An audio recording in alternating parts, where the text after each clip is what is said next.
Olá, meus amados, que Deus abençoe sua vida, em nome do Senhor Jesus de Nazaré. Diria eu o que o meu amado apóstolo Paulo nos deixou nos escrito pelo Espírito Santo de Deus: fortalecei-vos no Senhor e na força do seu poder, para que possais resistir firme às astutas ciladas do diabo. E uma vez havendo feito tudo, permanecei firme na fé.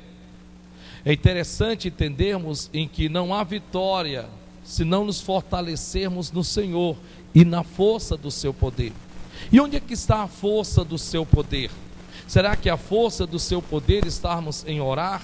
Será que a força do seu poder estarmos em jejuarmos ou meditarmos na palavra? Bem, unindo-nos essas três ferramentas, a oração, a meditação na palavra e o jejum, tenho eu certeza em que nele nos fortaleceremos. Hoje nós vamos darmos um passo à frente. Hoje nós vamos para a quarta decisão que nos é necessária tomar para que verdadeiramente venhamos a termos uma vida mais do que vencedora. Não só você, mas todos os que estão aqui em nome de Jesus. Bom dia, povo de Deus. Em nome de...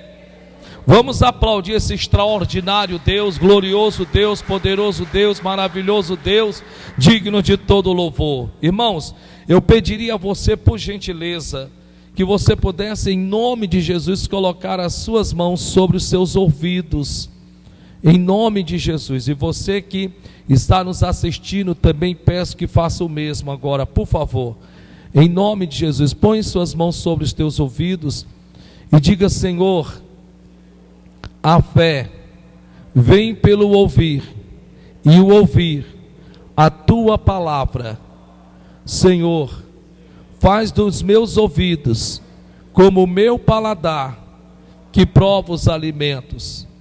Senhor Espírito Santo, abre os meus ouvidos espirituais, a fim de que venha predominar sobre o humano que em mim há.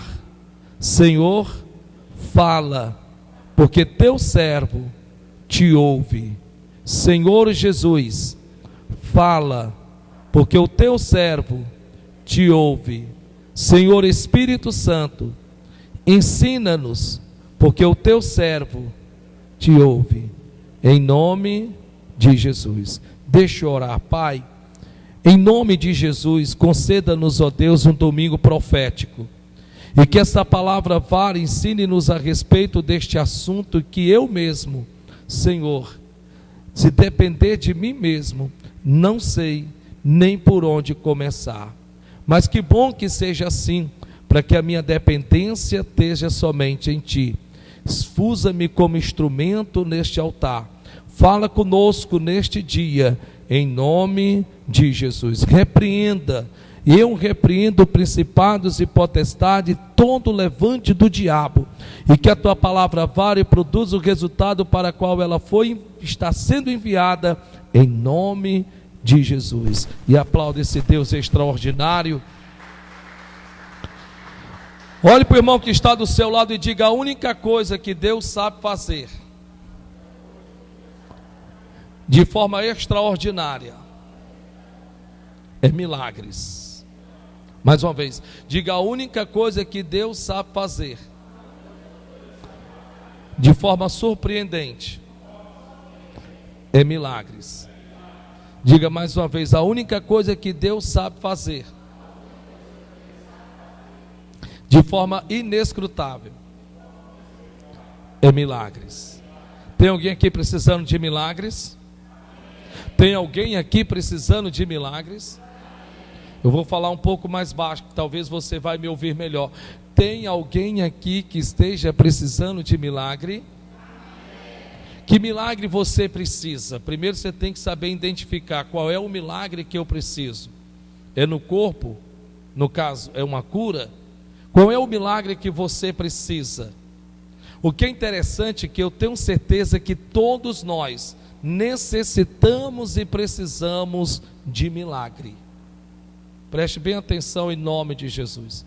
Eu tenho certeza que todos os que aqui estão e os que estão ouvindo esta mensagem, aonde estiver, precisam de milagre. Eu preciso de milagres. E eu sei que você também precisa de milagres.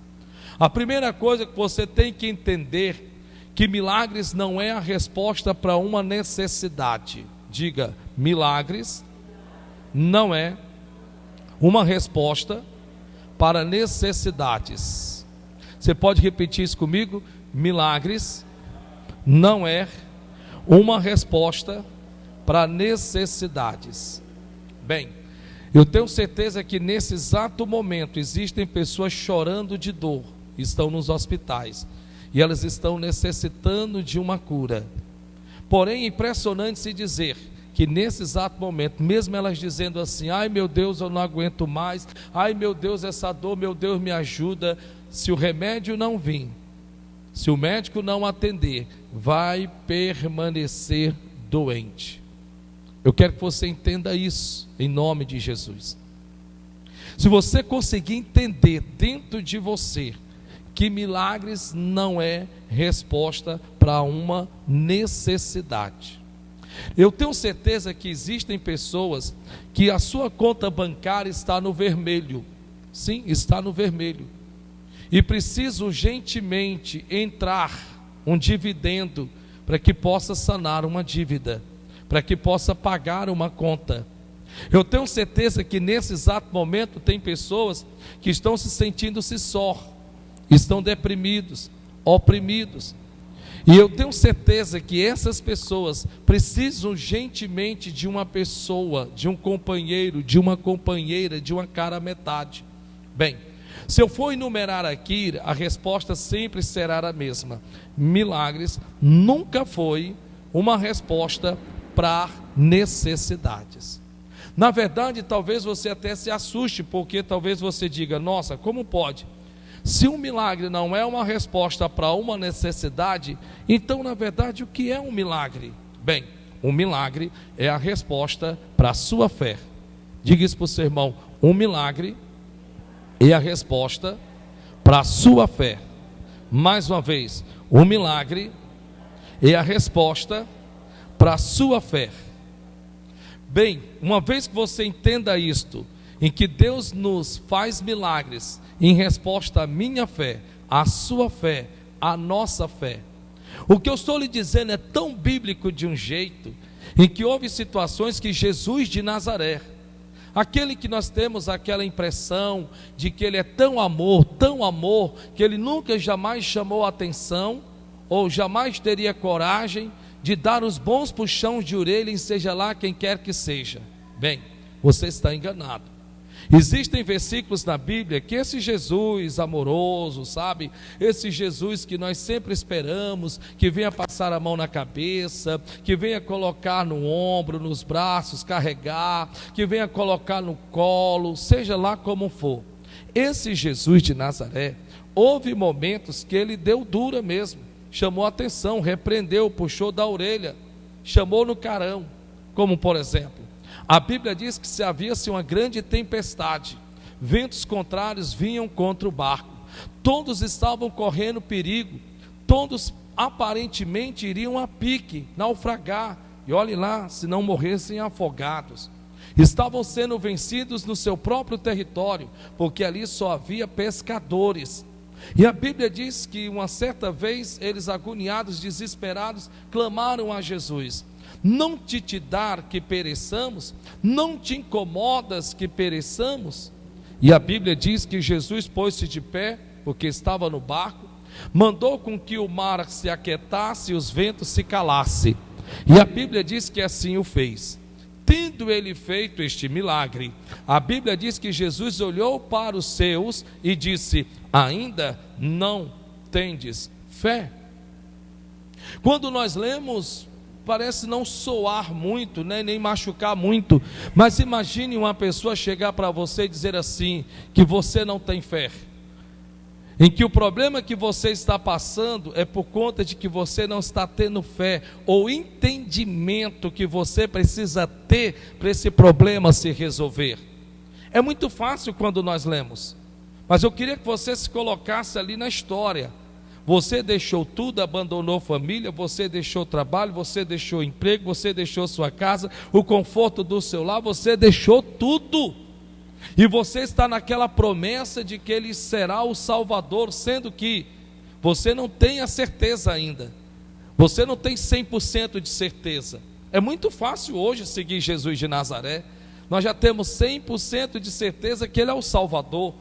Mas é interessante voltarmos à história, porque naquele momento eles estavam seguindo na esperança, na fé de que sabe lá que realmente não seja Ele o Salvador, e eu não vou desperdiçar essa oportunidade.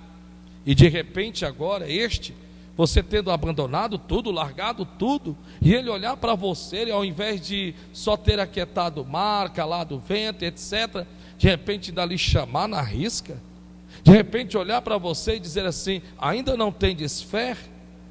É interessante eu lhe dizer isso, porque preste bem atenção na profundidade do que Deus está lhe dizendo.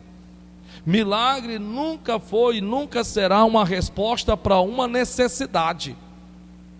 Milagre nunca foi e nunca será uma resposta para a necessidade. Milagre nada mais, nada menos é do que uma resposta para a tua fé. Então Deus, Ele corresponde à tua fé exatamente com o seu milagre, seja lá ele em que área que for. Nós temos aprendido com o Espírito Santo sobre 7 decisões que decidem a minha, a sua, a nossa vida. A primeira dela que nós aprendemos foi, para a glória de Deus, decida edificar a sua fé. Diga: eu preciso edificar a minha fé. 3 coisas são necessárias para que edificamos a nossa fé. Primeiro, a oração, porque a oração nos espiritualiza diante de Deus. Segundo, a meditação na palavra, porque a única voz que Deus escuta é a voz da sua palavra. E a terceira coisa, o jejum, porque o jejum é o aquebrantamento, é a rendição perante Deus, é aprisionar a minha, tua natureza carnal e vil.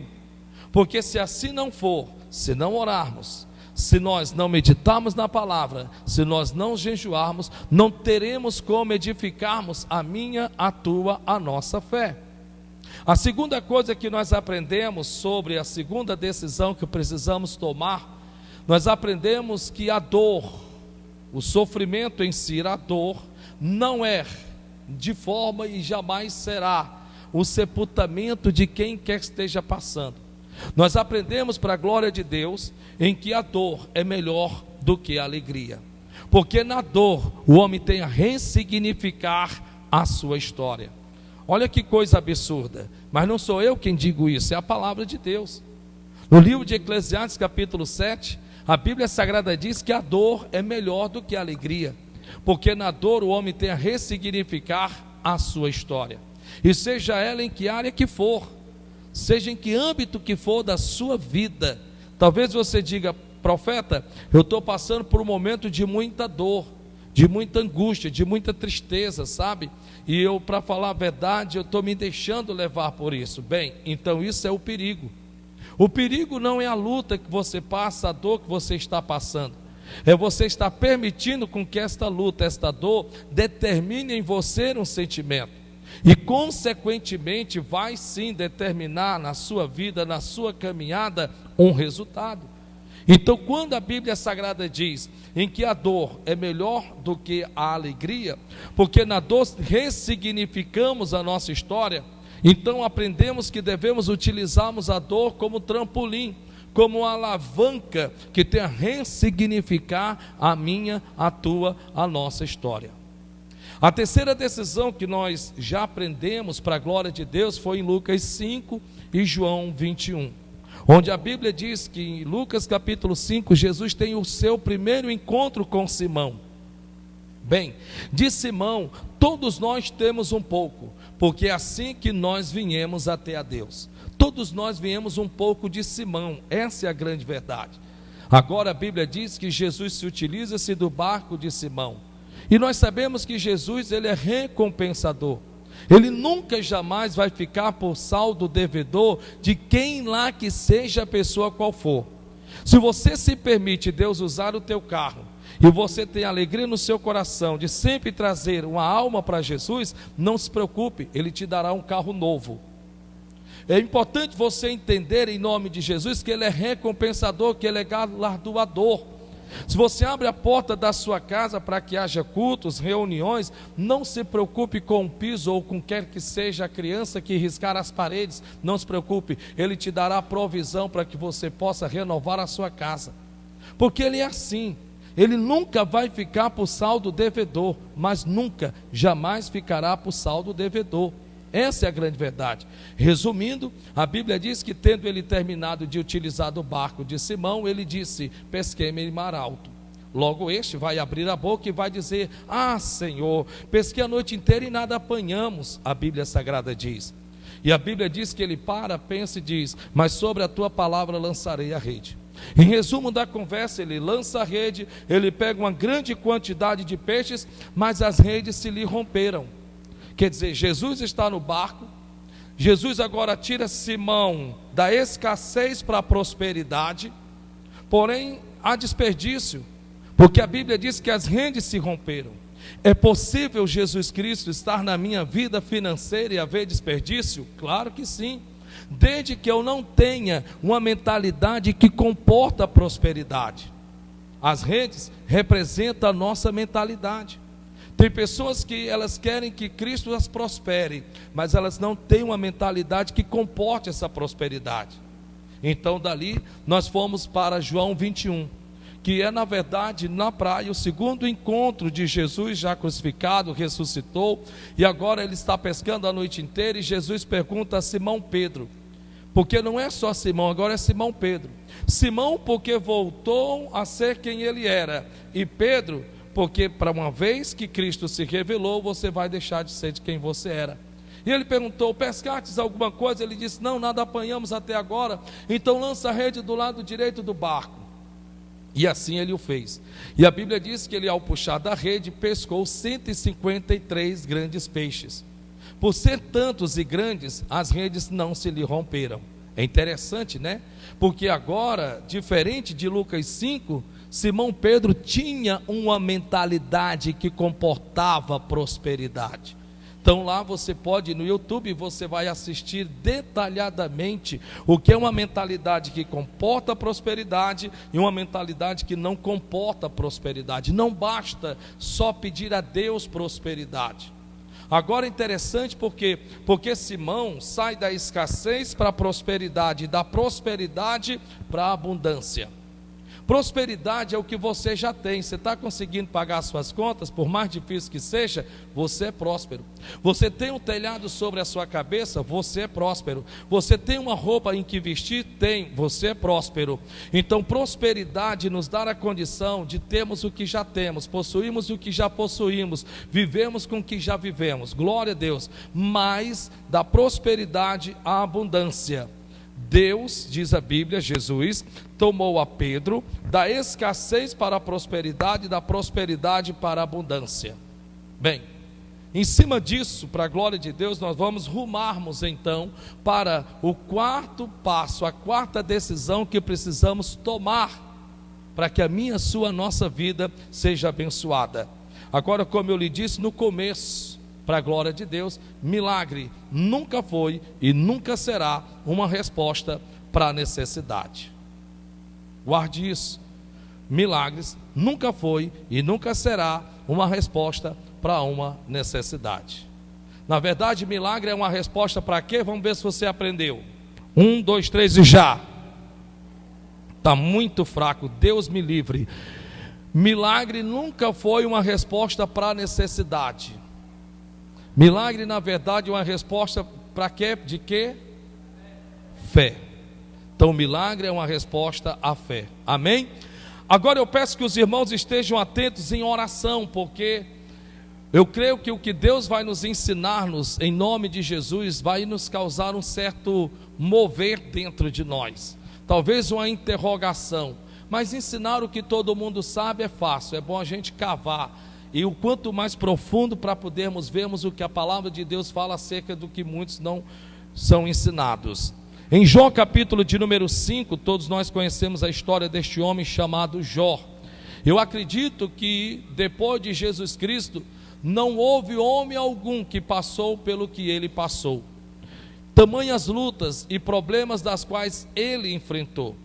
Eu acredito que depois de Jesus Cristo, nunca houve, nunca haverá homem semelhante às lutas e problemas que este homem enfrentou.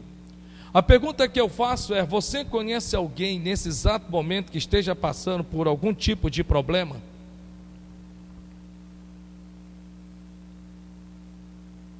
Você conhece alguém, eu vou lhe perguntar mais uma vez, você conhece alguém, um parente, um vizinho, um amigo, um filho, uma filha, um pai, uma mãe, um irmão, um patrão, uma patroa, um funcionário?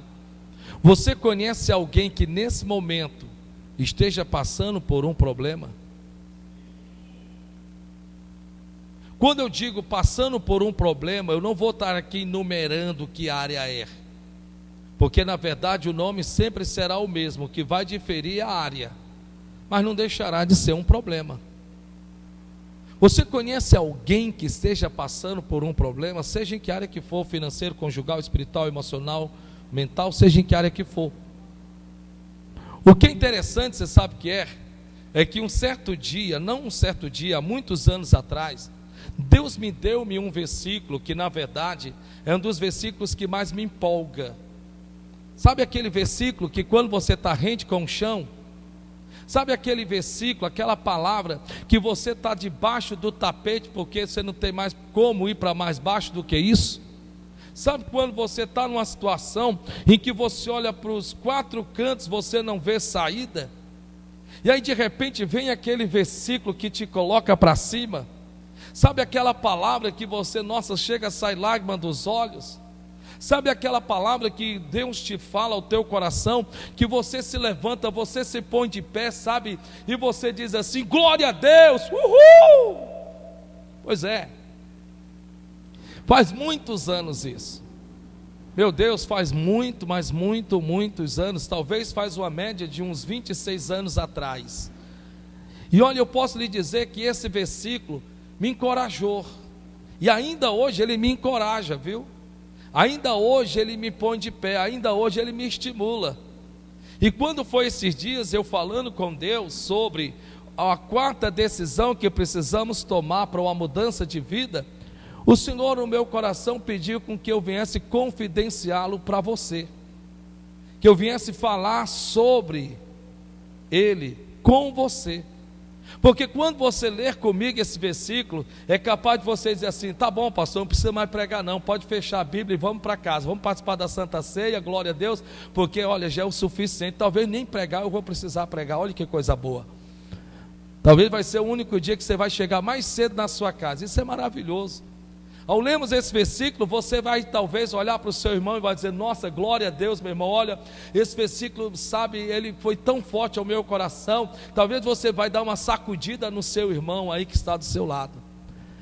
Talvez é assim que nós lemos esse versículo, você vai ficar tão empolgado que é capaz de você dar um salto, um pulo, talvez você vai jogar a cadeira para um lado, cadeira para o outro, mas não se preocupe, eu vou entender, porque ao lermos esse versículo, você vai demonstrar tamanha alegria, tamanho prazer, tamanha satisfação, que você não vai conseguir se conter.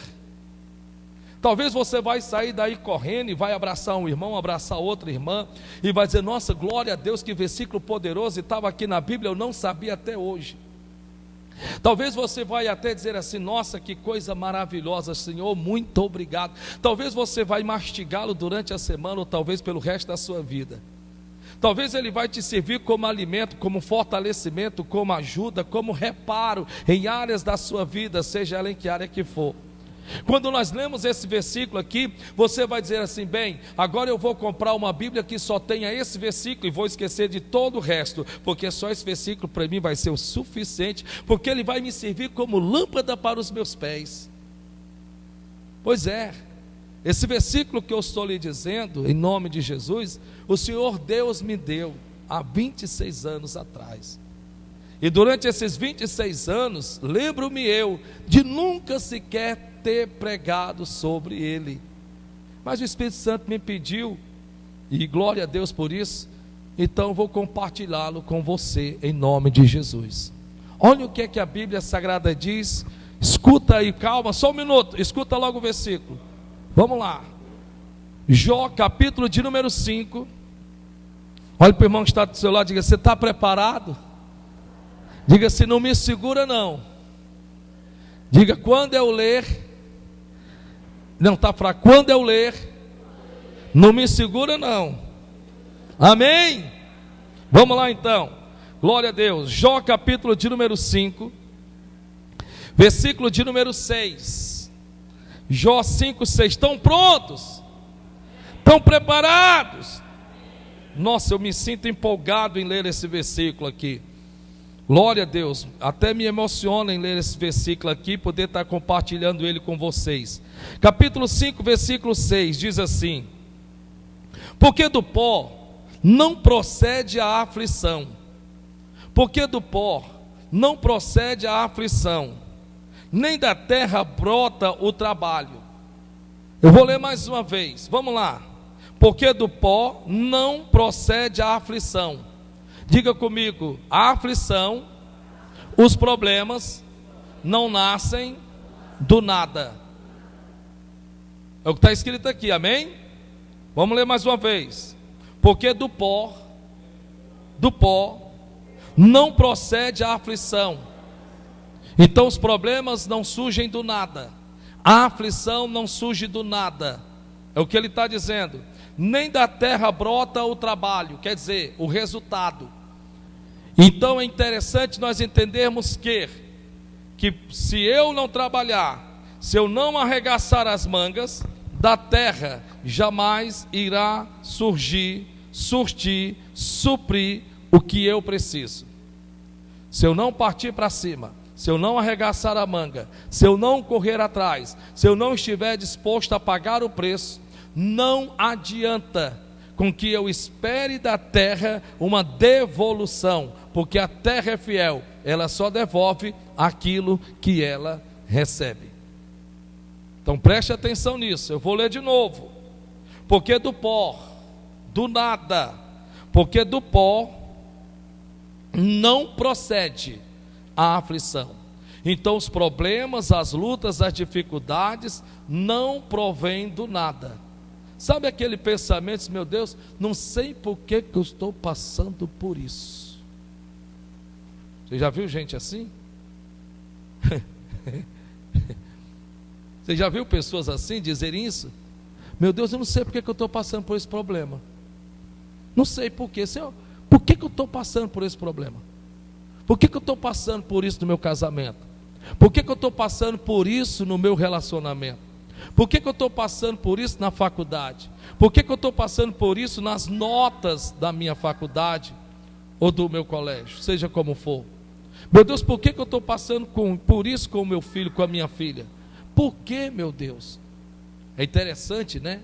Porque o que Deus está dizendo aqui é que do pó não procede a aflição, do nada não procede a luta, não procede os problemas. É o que ele está dizendo aqui. Basta você ler. Porque do pó não procede a aflição, porque do nada não procede a luta, porque do nada não procede o problema. Nem da terra brota o trabalho, quer dizer, o resultado. Se eu ficar olhando para ela, só almejando, só desejando e nada fazendo, não tem como dela proceder o resultado do meu trabalho. É o que está escrito aí. Olha que versículo animador. Olha que versículo que nos coloca para cima. Mas o bom não é esse, o bom é o seguinte. Olha o que ele diz no versículo de número 7. Foi esse versículo aqui que eu saltei, pulei, dei gargalhada, ri, sorri, glorifiquei, exaltei, magnifiquei e engrandeci o nome do Senhor. Olha que versículo maravilhoso, pastor Rafael. Rapaz, isso é versículo para a gente sair daqui sem precisar nem pregação. Lê um versículo desse para quem está no problema. Lê um versículo desse para quem está rente com o pó.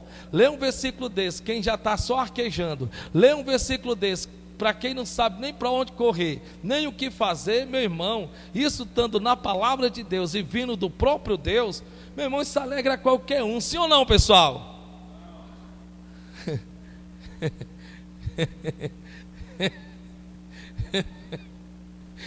Isso aqui é maravilhoso, gente.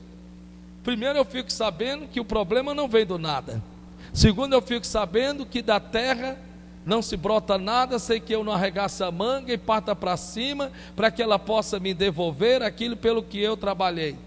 E agora, para inteirar, eu leio: mas o homem nasce para... Irmão, isso aqui é bom demais, irmão. Isso aqui é coisa boa. Isso daqui, olha que coisa linda, gente. Mas o homem nasce para a tribulação, como as faíscas se levantam para... Você aqui, de alguma forma, de alguma maneira, você já acendeu um braseiro para assar uma carne, fazer um cozido? Você já deve ter feito isso com certeza. Você talvez, quando então, lá no passado, no seu velho eu, talvez uma fogueira, ou nem que seja uma fogueira, mas acendeu alguma coisa em que havia-se fogo, lenha, madeira, carvão, papel ou como seja.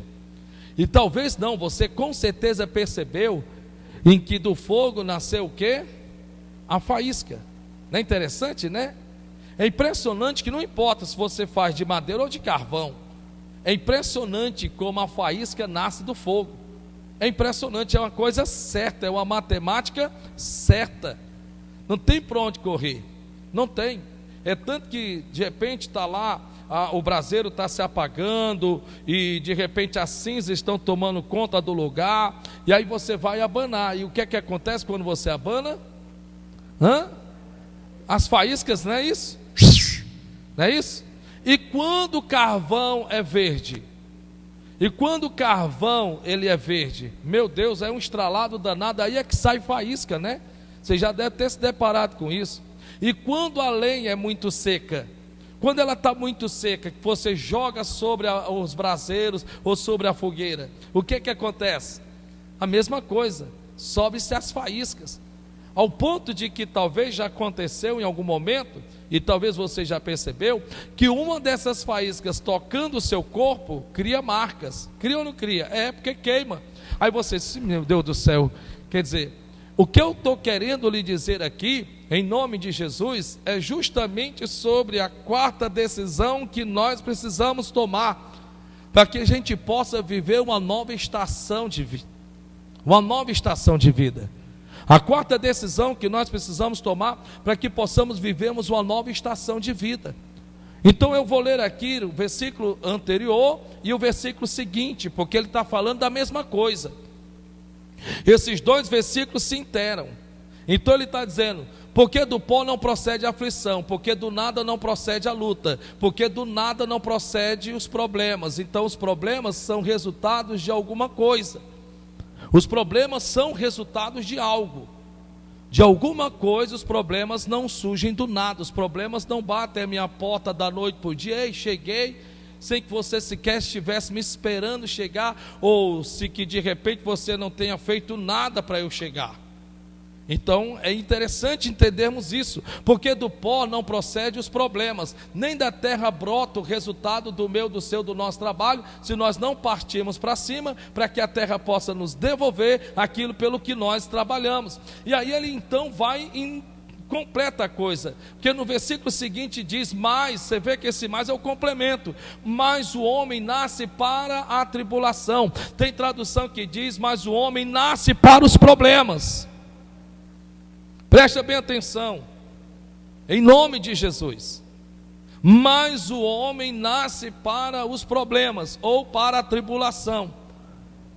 Quando você lê este versículo aqui, e você pede iluminação ao Espírito Santo de Deus, você vai mudar totalmente, sabe, o que está dentro de você em relação aos problemas que você está passando. Preste atenção. Quando você verdadeiramente entende o que a palavra de Deus está nos falando sobre, e aí eu lhe pergunto: você conhece alguém que não tenha um problema? Você está olhando para um. Pastor, o senhor tem problema? Tenho. E eu estou olhando também para um bocado de gente que também tem. Enquanto que nesta vida que estivermos, não tem como não termos problema, porque está na Bíblia. Sabe, é mais ou menos aquele pensamento: meu Deus, eu venço um, já tem outro na porta para entrar. Acabo de resolver um, já tem outro para resolver. Você já se deparou com situações assim? Parece que é uma fila indiana, sabe? Parece uma coisa. Você acaba de resolver um, vem outro. Você resolve o financeiro, vem o na saúde. Você resolve o na saúde, vem o pessoal emocional.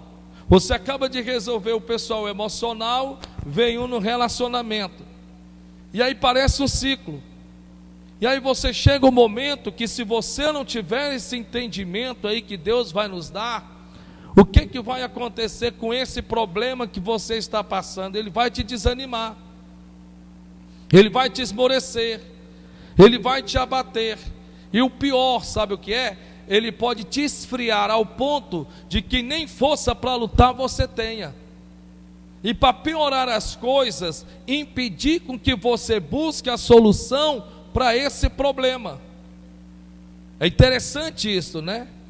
E quando eu estava ali dizendo que realmente eu me senti como eu disse que eu me senti, é verdade. Porque vindo realmente o versículo, como Deus me deu naquela oração há 26 anos atrás, e Deus abriu a minha mente e me ensinou sobre problemas, eu disse: Deus, isso é uma chave. Isso não é uma chave, isso é um chaveiro que abre portas para a solução de todos os problemas, seja ele de que ordem que for. Porque mais importante do que o problema é como eu me porto dentro dele, é como eu tenho a interagir com ele. Só que quando você não sabe disso, você faz do problema do teu casamento algo tamanho importante que você não vê saída. Num relacionamento dentro da sua casa, na sua vida financeira, na sua saúde, ou seja, em que área que for. Então, quando você pede iluminação ao Espírito Santo, então você entende que não tem como um homem nesta vida viver sem problema. Rapaz, isso é bom. Isso é simplesmente maravilhosamente bom. Por que às vezes quando alguém chega para mim e diz assim: ah, pastor, eu estou passando por um problema, pastor, e a pessoa conta, o que eu digo? Eu sempre digo a mesma coisa. Eu digo: olha, eu pensei que fosse algo mais sério. Eu sempre digo isso. E não importa, seja lá em que área que for, não importa. Não importa que seja sentimental, espiritual, emocional, conjugal, financeiro, relacional, na empresa, seja lá onde quer que seja. Então veja que a Bíblia Sagrada está dizendo: mas o homem nasce para os problemas, nasce para a tribulação, como as faíscas se levantam para voar. Então, se nós sabemos, e Deus vai dar o exemplo da faísca, porque é impossível, tanto num braseiro como numa fogueira, estar ele aceso e não sair dele faísca. É impossível. E quanto mais você mexe, mais a faísca, olha, aparece. Assim é também a vida do ser humano. Então Deus está me dizendo que eu nasci para os problemas, mas a maneira com que eu o encaro, a forma com que eu me importo dentro dele, não é diante dele, não, é dentro dele. Porque não tem como eu estar no problema e lhe dizer que você fique fora dele. Olha que negócio terrível. Não existe isso. Olha, você está passando por um problema, então fique fora dele. Como é que você vai ficar fora dele? De alguma forma você vai ter que ficar adentro dele. Ou você o causou, ou você permitiu que alguém o causasse para você. Não tem como você estar fora dele. A questão é como eu tenho a me portar dentro dele. Qual é o tipo de envolvimento que ele me causa? Qual é o tipo de sentimento que ele está me causando? Isso é que é poder mais importante do que o problema. Muito mais importante do que o problema. Ele está te desanimando, está te entristecendo, está te desmotivando, está te desencorajando, está te desestimulando no sentido de que você está perdendo as forças, o ânimo, você está para jogar tudo para cima. E aí? Seja ele em que área que for. Então a quarta decisão que nós precisamos tomar para uma mudança de estação de vida é: aprenda a lidar com seus problemas. Você precisa aprender a lidar com eles. Se você não entende ainda, você precisa entender a profundidade de um problema. Um problema nada mais, nada menos é ou de forma que você o causou ou permitiu que alguém o causasse para você.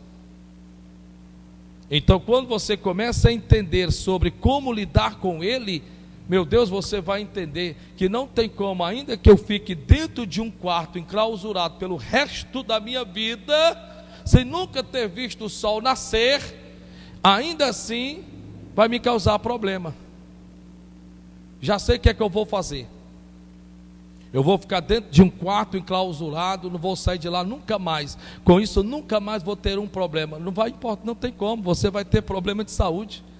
Você precisa do sol.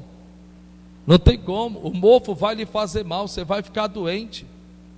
Ah, meu amigo, isso aí é uma coisa certa. Não tem como você, sabe? Não, já sei o que é que eu vou fazer. Sabe o que é que eu vou fazer? Eu vou só comer só a partir de hoje, só frutas. Frutas e frutas e frutas. Não vou comer outra coisa, só frutas. Mesmo assim, você vai causar um certo problema para você. Porque assim como o homem nasce para o problema. O homem nasce para o problema. Você conhece alguém que nesse exato momento está com problema? No trabalho. Olha que coisa louca. Você sai de casa para trabalhar, e todos os que lá trabalham com você também saíram de casa para trabalhar. Eles saíram para te causar problemas, mas acaba que eles te causam problemas. Mas eles saíram com o mesmo objetivo que o seu. Saíram o quê? Para trabalhar. E agora é interessante que eles vão te causar problemas. Eles vão te causar dor de cabeça. E ainda que você tenha uma das melhores intenções para com eles, é uma coisa impressionante. Você fica, meu Deus, como pode uma coisa dessa? Como pode? Interessante, né? A Bíblia Sagrada diz, está escrito que o homem nasceu o quê? Para os problemas. A questão é, como lidar com os problemas? Como é que eu posso lidar com ele? Bem, eu não quero aqui de princípio trazer-nos o entendimento de como lidar com ele de forma específica. Não, hoje não, domingo que vem sim. Hoje nós não vamos, gente, você tem que lidar com esse problema X, assim, assim, assim. A Bíblia ensina. Esse, assim, assim, assim, ensina. Por quê? Porque aí é muito mastigado, sabe? Nós temos que cavar um pouco mais, nós vamos ter que, sabe, construir o alicerce para poder aprender sobre como lidar. E a Bíblia ensina sobre. Então preste bem atenção em nome de Jesus. Primeiro, a Bíblia diz que muitos, quando se encontram com problemas, trazem sobre si a sensação que todos os que estão em sua volta estão bem. É assim ou não é? É. A pessoa está no problema, ela olha para o fulano que está rindo, o que é que ele é levado a pensar? Que só ele tem problema. Como é que pode? Enquanto que eu estou aqui comendo da casca do ovo, olha esse infeliz aqui, rapaz, no restaurante, rapaz. Você olha lá para a foto que está no Instagram, lá no Facebook, seja lá onde for, você pensa o quê? Que só você tem problema. É impressionante como um problema ele tende a nos envolver de tal forma e de tal maneira que ele tende a tentar nos separar de tudo quanto você possa realmente imaginar que é de que outros também têm problema. Ele tenta te isolar, porque na verdade tudo o que ele quer não é só te isolar, é consequentemente impedir com que você consiga uma saída para a solução daquele problema. Então a Bíblia diz que muitos, quando se encontram com problemas, trazem sobre si a sensação que todos estão em sua volta, estão bem, enquanto que somente ele está passando por problemas. Meu Deus, só eu que passo pelo que estou passando, meu Deus do céu. Sendo que a Bíblia Sagrada não diz isso. A Bíblia diz que o homem nasceu para os problemas.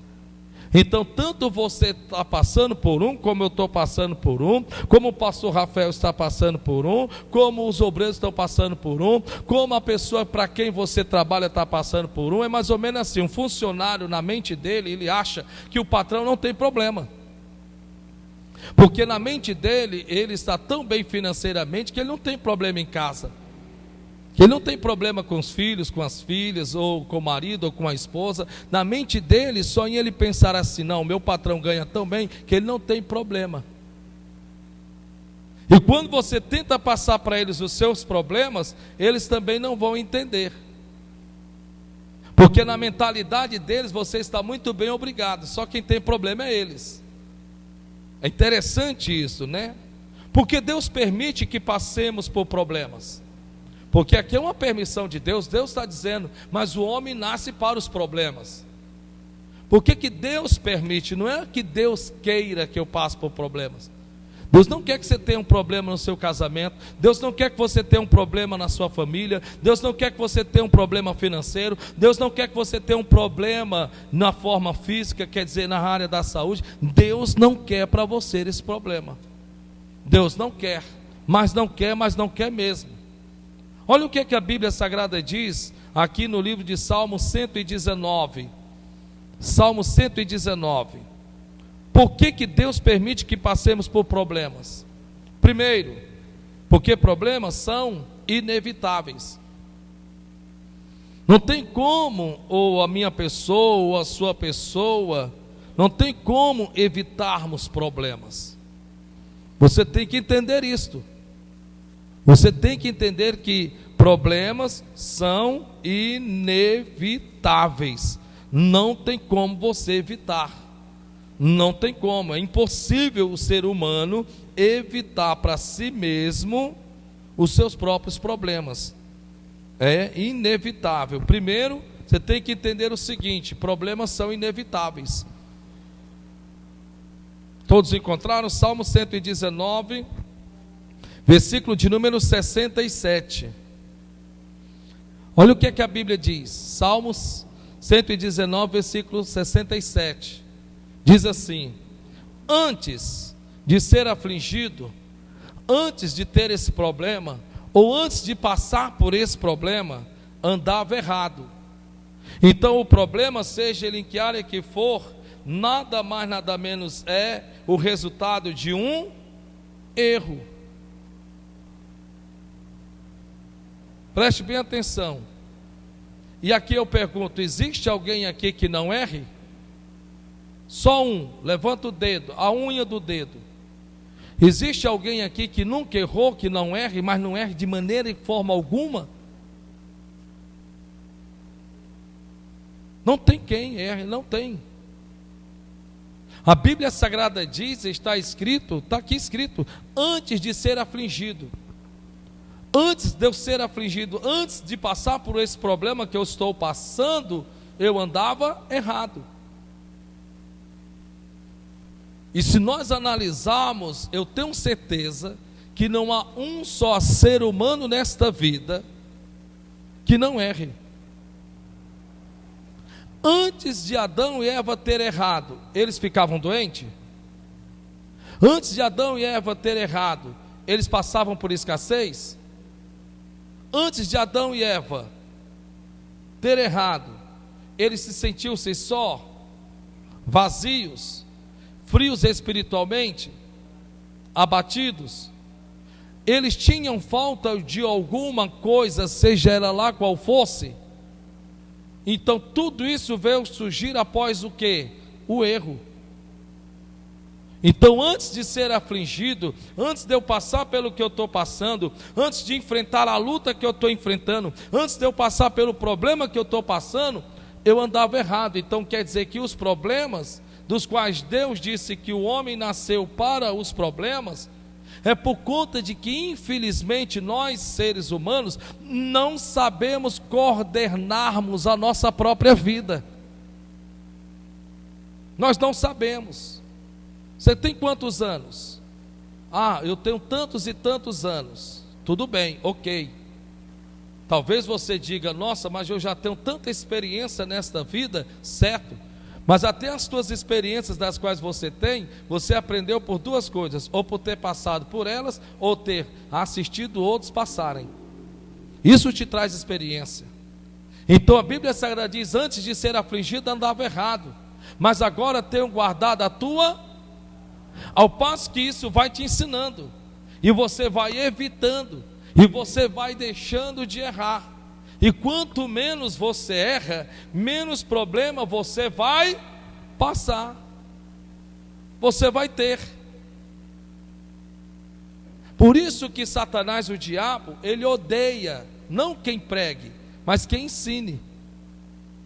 Porque no ensinamento vem a repreensão, no ensinamento vem o redaguir, o corrigir. Pregar se emociona, pregar se motiva, pregar se estimula, sim. E qual é a diferença da pregação de um pregador para o ensinamento do mesmo pregador? Porque o ensinamento é uma sequência. É como um professor na sala de aula. Não tem como ele ensinar a raiz quadrada se ele não começou ensinando quanto é 1 mais 1. Não tem como, já imaginou? Tem aqui a professora, né? De repente a senhora chega na sala de aula, e agora a senhora tem seus alunos, primeira série, aí a senhora diz assim: bem, gente, nós vamos agora, eu vou passar para vocês equação do segundo grau. Tem como? Então ela vai ensinar o que aquelas crianças precisam aprender, para que lá na frente elas saibam como juntar os pingos nos i, para que elas saibam resolver problemas de equação do segundo grau. Isso é ensinamento. Então veja que a Bíblia diz: antes de ser afligido andava errado, mas agora tenho guardado a tua palavra. Olha o que é que diz aqui o versículo de número 71. Versículo 71.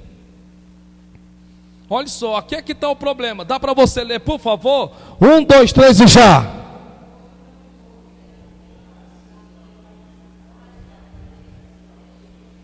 Não dá para ser melhor. Vamos, 1, 2, 3 e já.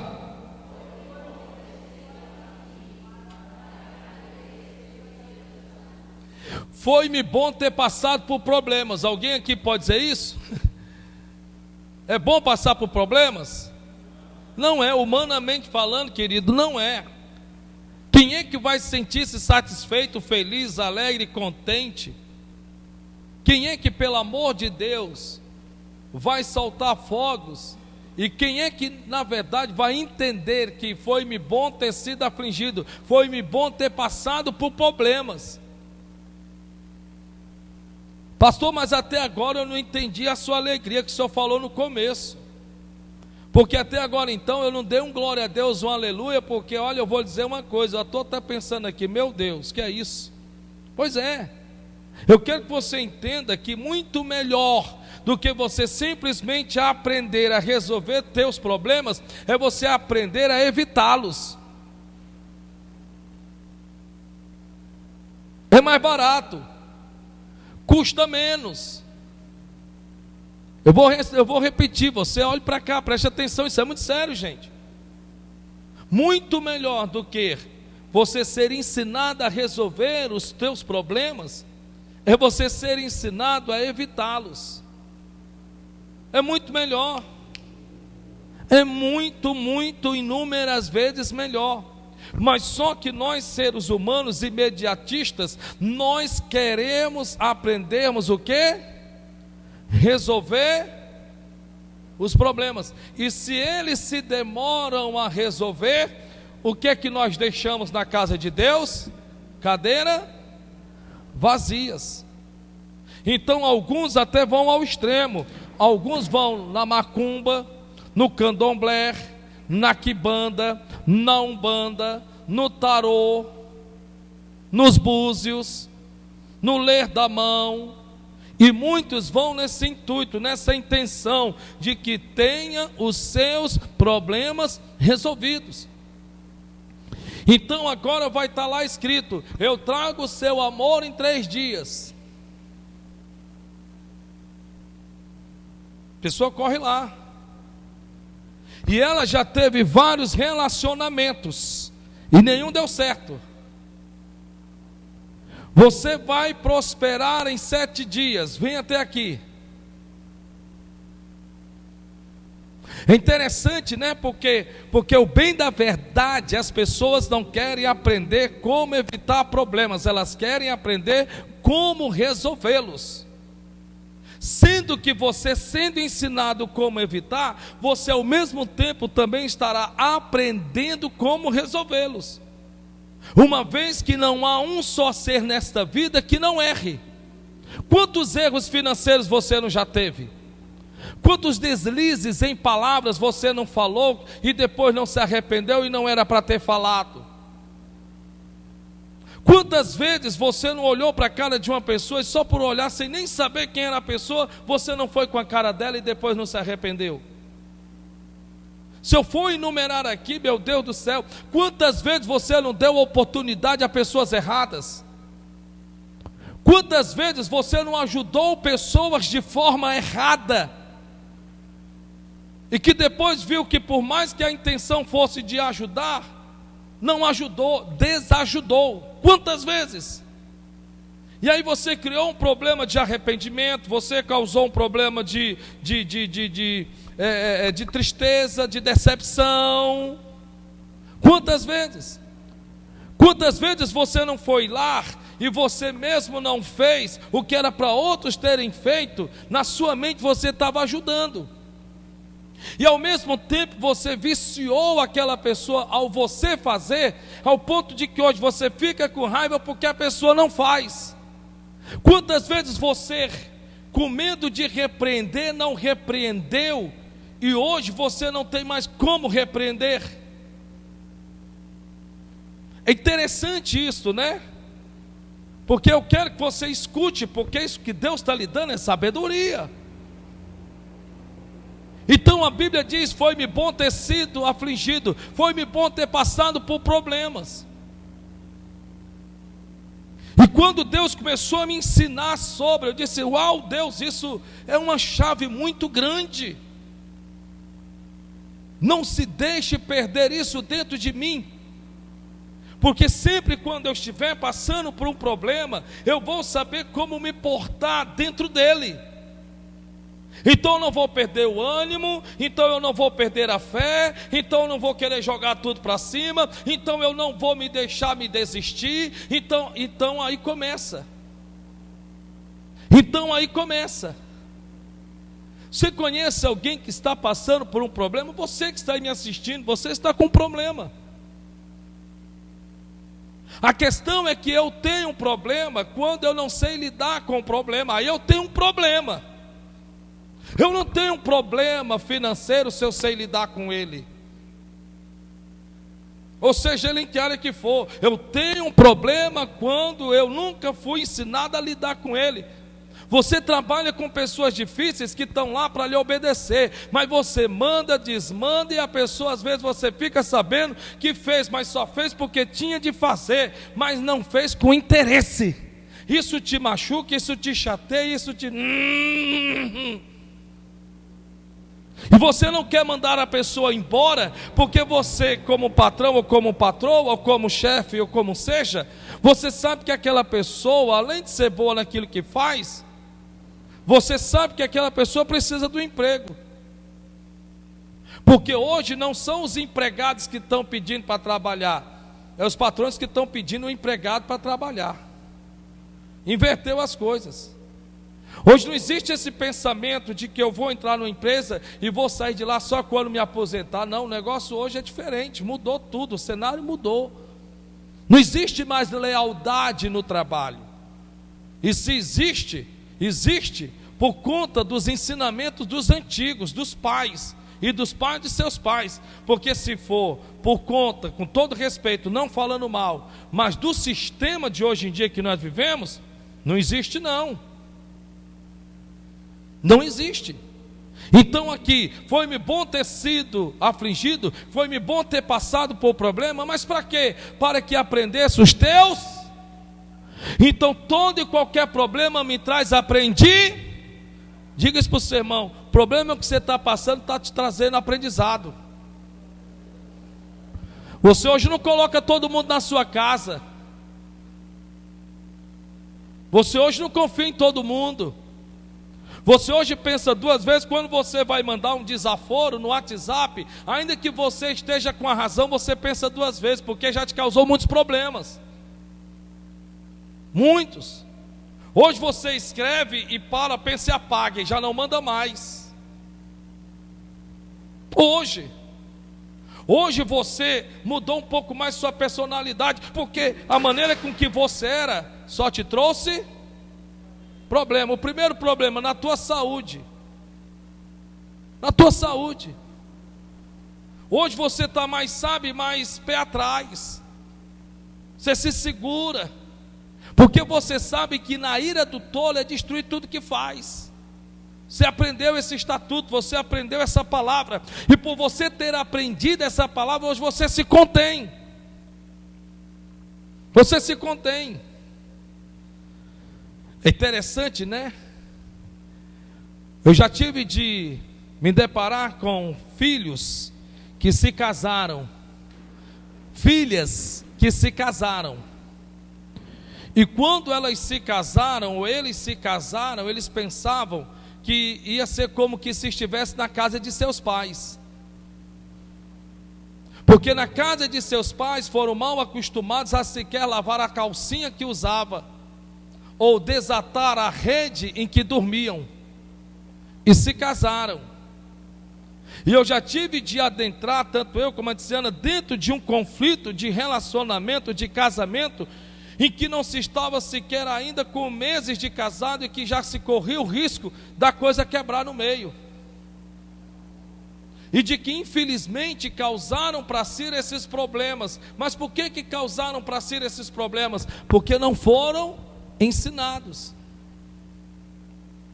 Por isso que é importante que você adentre isso. Em outras palavras, a Bíblia diz que todo problema é pedagógico.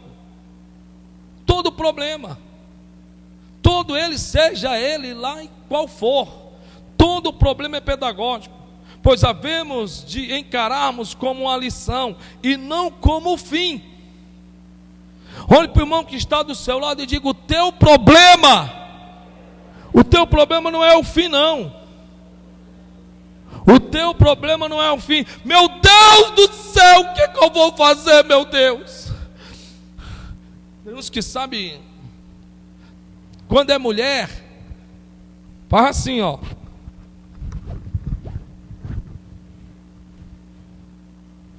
Meu Deus do céu, o que eu vou fazer, meu Deus?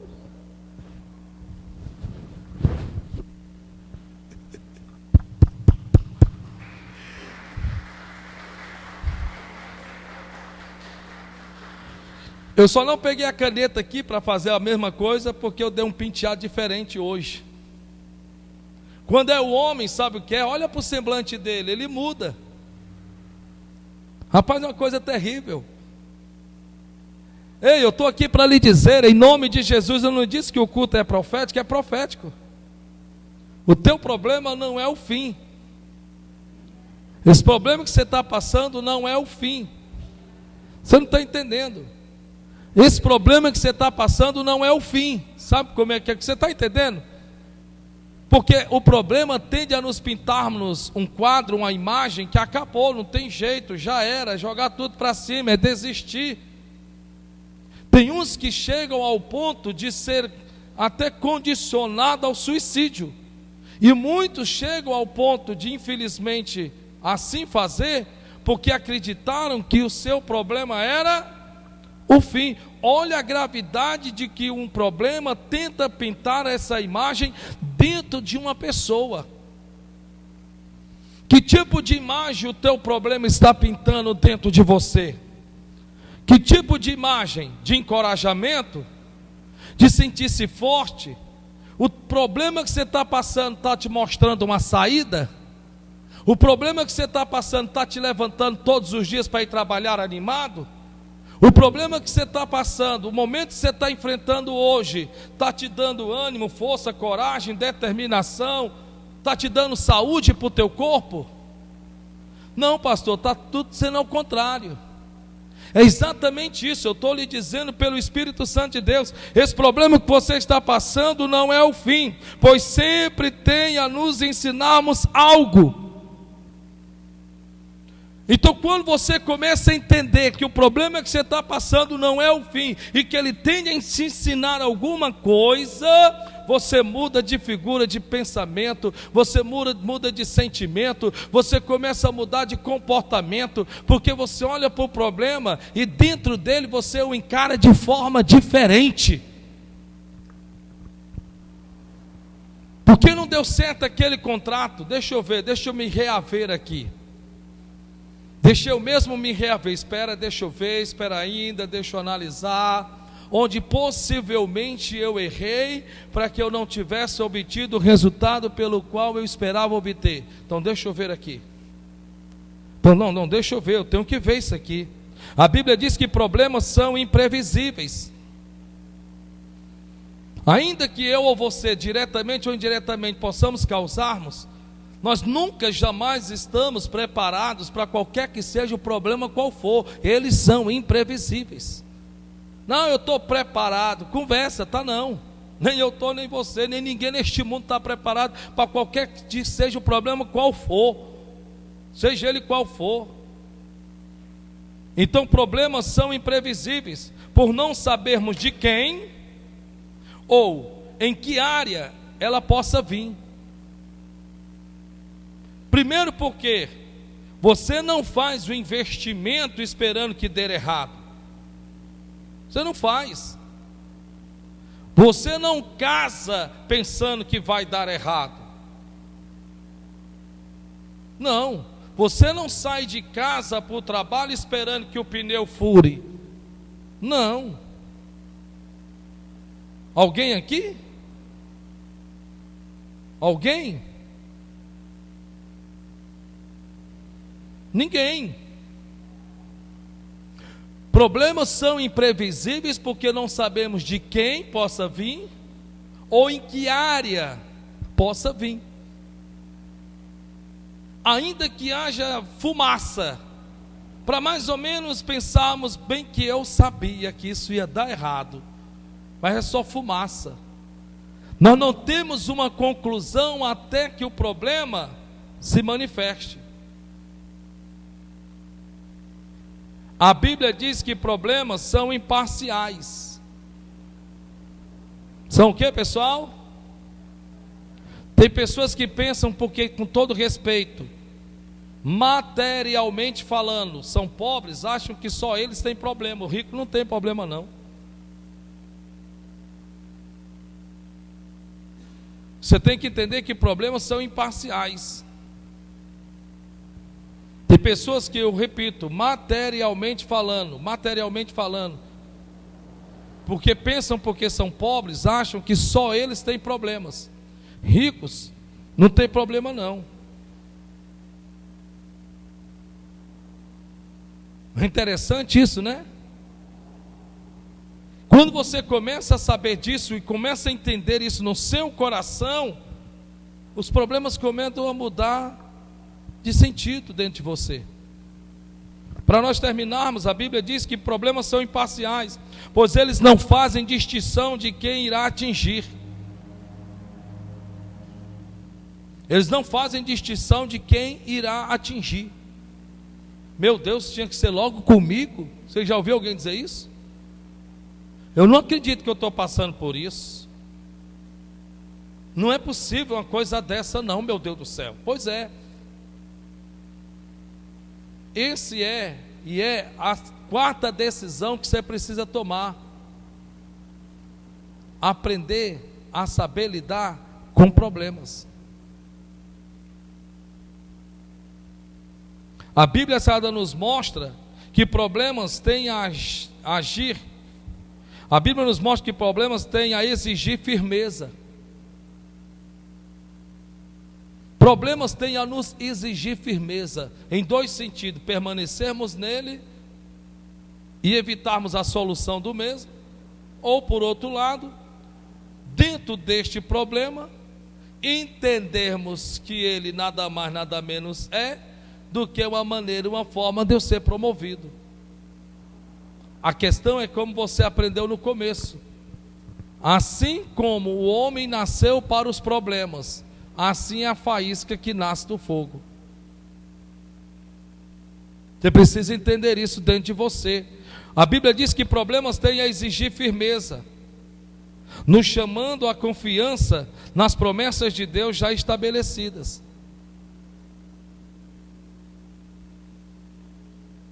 Diga comigo, o problema tem a nos exigir firmeza, levando-nos à confiança nas promessas de Deus. Os problemas, na verdade, nada menos é do que a prova da nossa fé. Lembra que eu lhe ensinei 14 minutos? Porque foram 14 minutos que eu lhe ensinei sobre milagres não é a resposta para uma necessidade. Eu já comecei a pregação mais cedo para poder cavar com vocês 14 minutos e 30 segundos, eu vi ali, para você entender isso. Eu creio que você entendeu. Então problemas na verdade são o quê? Problemas na verdade são oportunidades. Sim, eu sei que é difícil de encarar assim, porque ninguém quer ter problema. Eu sou o primeiro da fila, mas são inevitáveis, porque a Bíblia diz que o homem nasceu para problemas. O homem nasceu para problemas. Então os problemas vão exigir de você firmeza, para que você seja levado a crer nas promessas de Deus. Você tem promessas de Deus? Você tem, amém, que amém. Você tem promessas de Deus? Você tem promessas de Deus? Pois não importa o quão longínquo pareça essa promessa, ou por quem Deus possa ter te prometido, ou no que Deus possa ter te prometido. Ainda recém-nascido, eu fui levado para o hospital da universidade, lá em Fortaleza, maternidade lá. E lá meus pais foram chamados, escute isso daqui. E os médicos disseram: olha, pela gravidade do seu filho, que infelizmente a meningite dele está muito altíssima, e mata, sabia? A meningite mata. E naquele tempo, 70 e pouco, mata. Pela gravidade, infelizmente, nós lhe chamamos para a senhora poder aqui, ou o seu marido, assinar o atestado de óbito aqui. Por quê? Porque desta noite ele não passa. Isso quem me contou foi meu pai e minha mãe, principalmente a minha mãe. E minha mãe, enquanto meu pai seguiu o médico para receber no caso, o atestado de óbito, porque estava certo, não amanhece, vai morrer, não tem para onde correr, não tem para onde ir. Colocaram vela, aquele negócio daquele tempo, sabe muito bem. Minha mãe estava sentada no corredor, isso ela me contou várias vezes.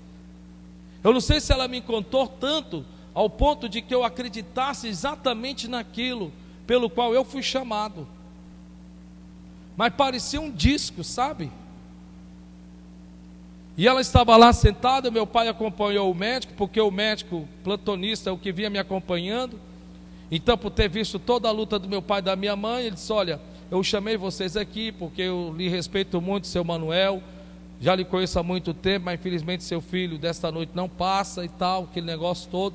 Por isso que eu lhe chamei aqui, para não ter esse negócio de que, ó, traga aí alguma coisa da criança, porque já partiu. Meu pai o seguiu, então minha mãe estava sentada no corredor, quando de repente diz a minha mãe que entrou um senhor, um velhinho, com um terno bem surrado, um terno velho, uma calça, um sapato muito também surrado. E ele entrou, sentou-se do lado dela, e ela disse que ele vinha com um guarda-chuvazinho. E no que sentou-se ao lado dela, minha mãe chorando, é claro, porque você imagina a pessoa saber que no amanhecer do dia vai estar ali para pegar o filho e levar para enterrar, ninguém vai ficar sorrindo. E ela ali chorando, ele simplesmente sentou-se ao lado dela na cadeira, colocou a mão esquerda no braço direito dela e disse: ei, ele não vai morrer não, porque Deus ainda vai usar muito ele. Ele não vai morrer não, porque Deus ainda o vai usar muito. Ela olhou para ele e disse: amém, meu Senhor, Deus lhe ouça, ele sempre me escuta. Deixou ir, se levantou, foi embora. Meu pai ainda viu esse homem pelas costas, sentou-se ao lado da minha mãe e disse: quem era? Eu disse: não sei. Ele só sentou-se aí e disse que o Onassis não iria morrer, que Deus iria usá-lo muito. Mas tu falou alguma coisa para ele? Eu disse: não, falou não, falei nada não, tudo bem. Assim eles receberam o atestadozinho de óbito, e agora era só esperar para botar no caixãozinho branco. Foram para casa. Quando foi pela manhã, já foram certos de que já não tem mais jeito, vamos só enterrar, e acabou-se a conversa. Quando lá chegou, o médico disse: olha, dona Eunice, seu Manel, o menino teve uma melhora significativa, olha, nós estamos acreditando que ele não vai morrer. E resumindo, olha aqui a criança. Só que nesse meio termo, você pensa que eu saí de lá já sendo usado por Deus? Você pensa que eu saí de lá já sendo servo de Deus? Não, não. Quem olhasse, quem pudesse pôr os olhos, iria descrer daquilo que aquele homem falou, quando ainda recém-nascido. Porque agora bebia, agora fumava, agora pintava e bordava, desrespeitava pai e mãe, fazia da vida o que bem queria, desobediente, malcriado, respondão. Humanamente, fisicamente falando, sem um pingo de cérebro, por conta da meningite que atingiu, sem condição de sequer de aprender um C com A. Matematicamente falando, o menos provável.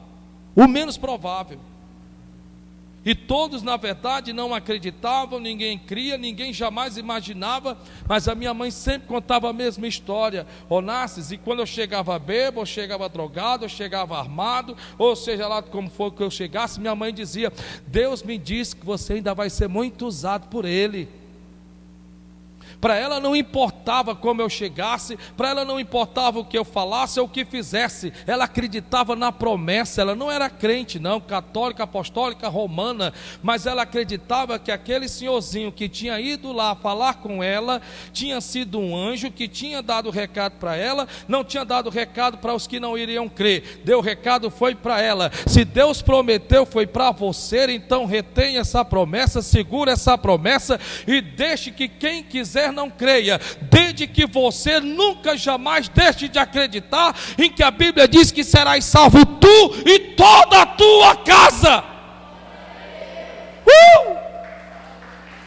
Glória a Deus.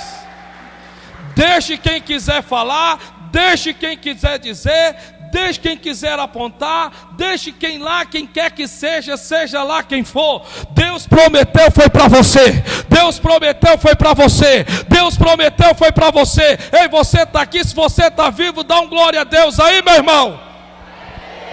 Sacode esse irmão que está do teu lado, ele parece que está dormindo. Diz: ei, Deus prometeu, foi para você, então crê. Deus prometeu, foi para você. Deus prometeu, foi para você.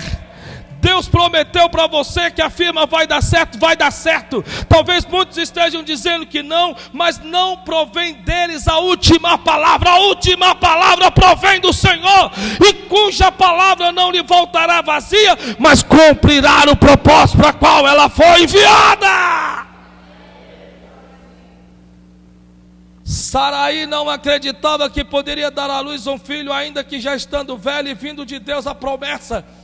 Então ela jamais iria gerar um filho em que ela não acreditava, mas para a glória de Deus tinha um Abrão que cria. Se há um Abrão aqui que crê nas promessas de Deus, você está recebendo. Se há aqui um Abrão que crê nas promessas de Deus, então tira os olhos de quem vê e começa a andar como quem crê. Tira essa tristeza, tira essa angústia do teu peito, tira esse semblante abatido, quase que muda,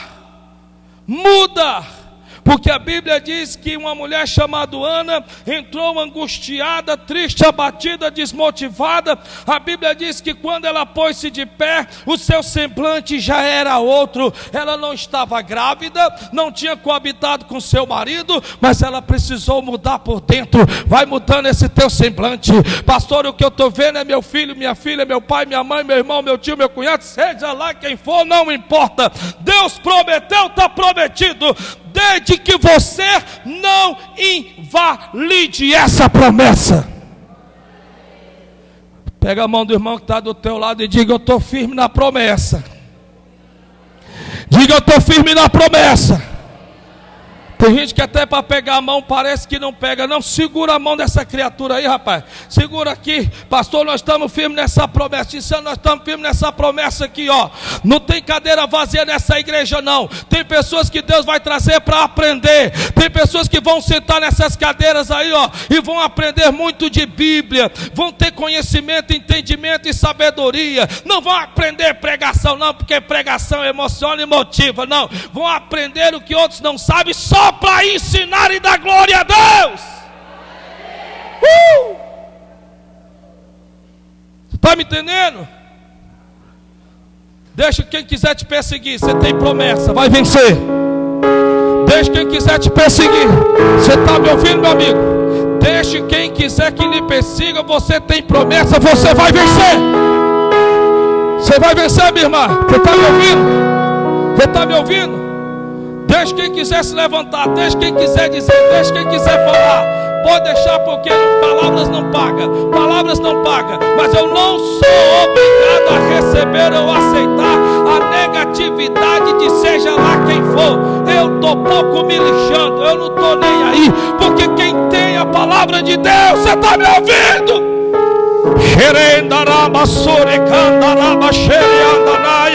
Crê, meu irmão, crê. Creia no inevitável, minha irmã, creia. Creia em nome de Jesus Cristo. Creia no nome de Jesus. Creia, vai acreditando, vai dando glória a Deus aí, irmão. Abre essa tua boca, vai dando glória a Deus. Que é isso, gente? Pelo amor de Deus, vai dando glória, vai recebendo, vai dizendo eu recebo. Quem está assistindo pelo YouTube vai recebendo, vai dizendo eu recebo, eu tomo posse, eu acredito, eu confio, eu declaro, eu profetizo. Você está acreditando, meu irmão? Então abre essa boca e dá glória.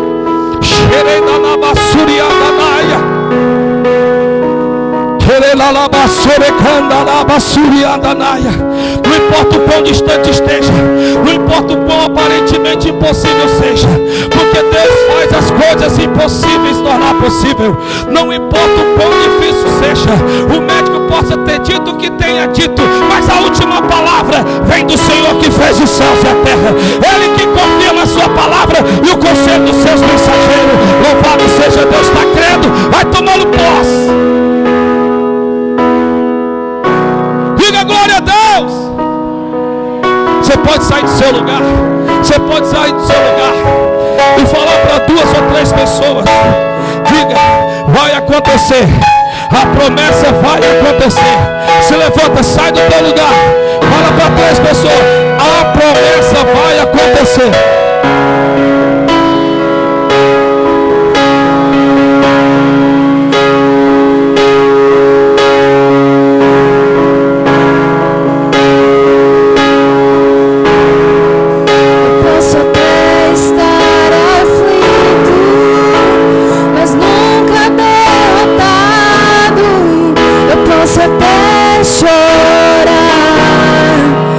Posso até sofrer,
meu Deus, eu estou vendo meu milagre.